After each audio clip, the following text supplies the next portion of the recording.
But while they're waiting to be fed, I've watched the crows. They seem to want to play.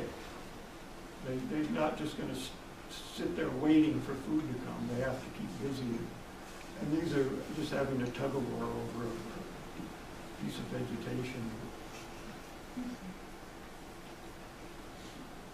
This is a study that Mary Wilson and I did a number of years ago. We visited the Pacific Sand Lance burial ground out on Mendenhall wetlands. And what we wanted to record was how well the crows and ravens could find the sand lands. And this is at minus tide, and I'm not sure how sand lance do this, but they live out of water for sometimes up to a couple hours.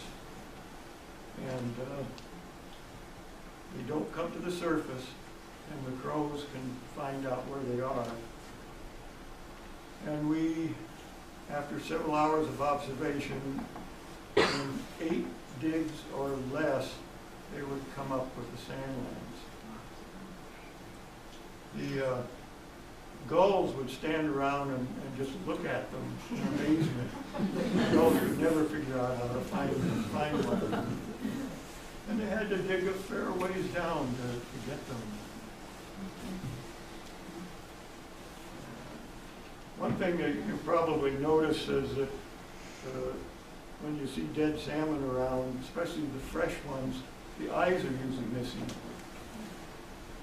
Crows and ravens seem to love the eyes, so they're probably the major responsible character. But this might serve a good ecological purpose, and once the eye is removed, will lay their eggs in there, and then the larvae, when the eggs hatch, the larvae, affectionately called maggots, will develop and start feeding on the carcass. But these maggots, I think, really serve a beneficial purpose. They certainly can be numerous. But I spent several hours out at the salmon viewing platform watching salmon carcasses, especially the ones with maggots. Everyone else is interested in bears. They don't really know what I'm doing. I've documented 7 different species of birds coming to the maggots. And every one of them are juveniles. No adults, all juveniles. And I've speculated that this is a real good food source for juvenile birds, which would have more difficulty finding more traditional food sources. This is a juvenile song sparrow here. But even the juvenile spotted sandpiper would come and pick up the maggots. Crows, I'm sure most of you know this, and typically to break open the mussels, they carry them up and drop them on cars or roads or rocks, and break them open.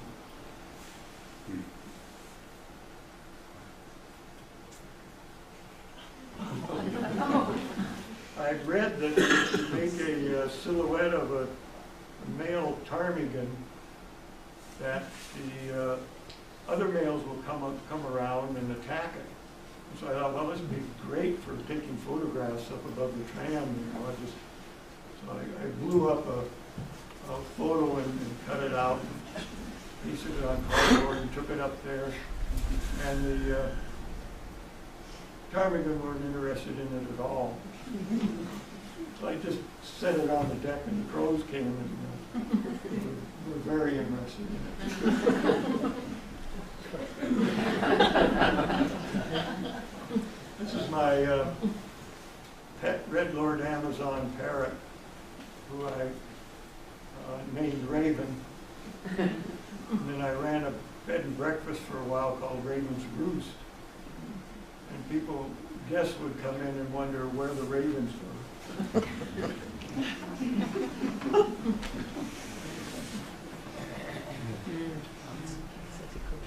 One thing on kind of a photo note is I found that if you take a reading directly off the bird, it causes the snow and everything to go completely white.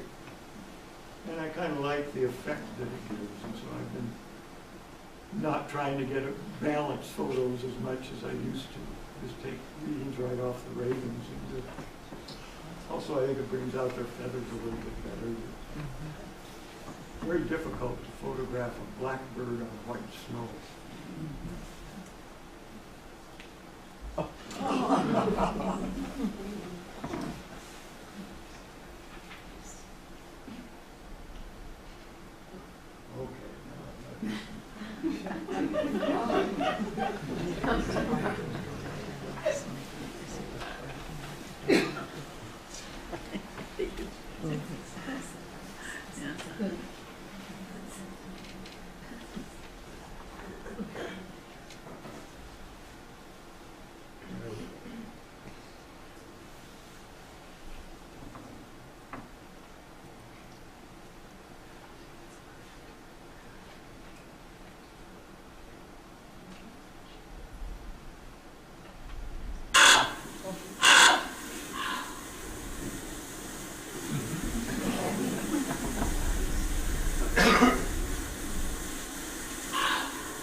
wanted to insert the videos right in with the PowerPoint presentation, which would make it a lot simpler. I noticed when you have fairly large videos in there that it jams the whole thing up. So I have to have them separately. It's probably a technological way to do this. This was a very interesting raven that appeared up above the tram one year, and he seemed to really want to interact with humans. This is one of the maintenance workers up there, and see the yellow cloth coming out of his back pocket there. When he stood up and turned around, the raven flew up and grabbed it and pulled it out of his pocket. It was just so wonderful that to be able to interact with this bird. Unfortunately, they ended up, I guess they were worried that it might hurt a tourist or something, and so they ended up trapping it and taking it away. It was really a character. This was an incident when I was up with my wife, Pauline, above Gold Ridge, and this raven flew down and lit at her feet and gave every call I've ever heard a raven make. It was just amazing. Just kept going on and on with different calls. And she assumed that it probably wanted some food. And she got some stuff out of her pack and offered it to it. But no, it wasn't interested in food at all. Instead, the raven regurgitated a pellet right at her feet and left. I guess he wanted to feed her.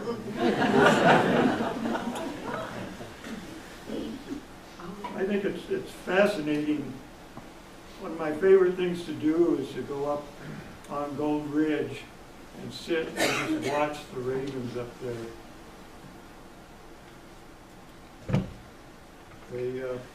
I think most of them, this is mostly during nesting season, I think most of them are non-nesters, and I suspect that a lot of their interaction and such is choosing a mate. A lot of dating and stuff goes on.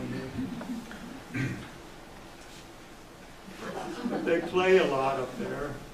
You see them rolling over and over down in the snow slopes and interacting with one another.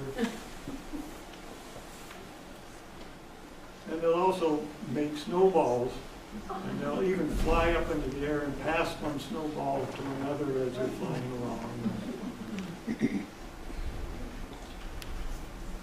But one thing that I found really interesting is one will pick up a piece of moss or a stick or a rock and pass it to another, go up to another raven and pass it to it. And if that raven that it passed it to doesn't like it, it attacks them. Maybe that's their way of dating.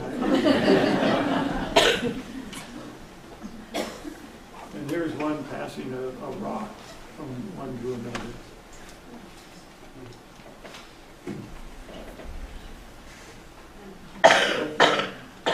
They do a lot of aerial acrobatics, but one of the fun things is when they fly upside down. And I think I've read where it's up to 30 or 40 feet that they can do this. But they do it very frequently up there. As they're doing it, they're called each other, and sometimes they also pass sticks back and forth. And of course, the greatest thing they love to do is chase the bald eagles. This was a raven this was early in the year. I think it was in May, just after the tram opened, when the marmots are just beginning to come out of hibernation. And it came up to a marmot den or hole and started yelling into the hole. Pretty soon,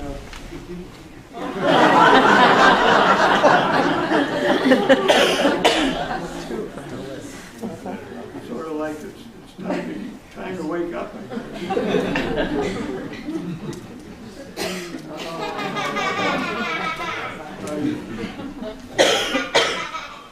One of the classic things that ravens do is they rob ice fishermen's lines, particularly the lines that are unattended, where a fisherman will put out several lines or something. They will pick up the line and then pull it back and then step on it to prevent it from going back down. And they keep this up until the fish gets out of the hole and grab it. At the hot bite, they're eating outside, and this raven came and very skillfully took the lid off the garbage can and did the same thing with the inner plastic thing. It would pull it up and step on it to prevent it from going back down. And then he kept doing this until he brought it up to where he could grab the food, rather than go down in the can.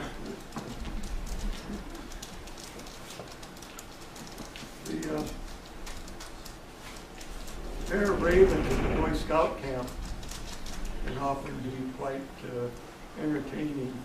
Go out there for a picnic, have a hot dog roast or something, and they usually will show up. I've done a couple of quasi-experiments with them. But one thing I noticed is when you feed the raven, they will stash it sometimes within 20 feet. And the crows will not go and take their food. I don't quite know why. They certainly try to attack the ravens and do everything else, but they won't go and get their caged food. Either they're too dumb, or I don't know.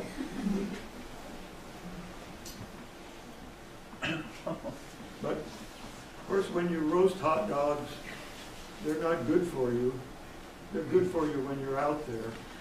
You're not allowed to take any home. And so I usually give them to the ravens. But I got an idea of putting one in a plastic bag and putting it at the far end of the bag. The crows would come, and what they would do is they would just peck at the bag. They couldn't get the hot dog. The raven would come, and without any hesitation, he'd grab the closed end of the bag, fly up into the air, so the hot dog would come out.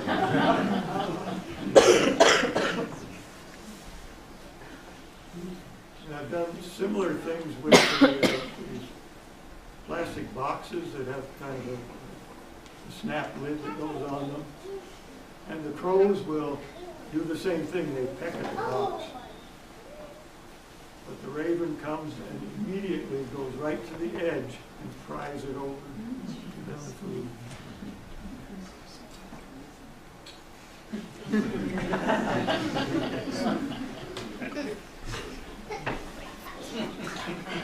I wanted a photograph of a raven with a raven's brew. I set it up in a parking lot. They would come and circle it, and eventually one would pick it up. But they would always take the lid off, and I always had a little bit of latte in the bottom, and they'd go in and drink the latte. They knew what it was all about. And they'd do the same thing with heritage coffee. And I thought a really neat experiment would be to take a raven's cup and a heritage cup and see which ones they choose.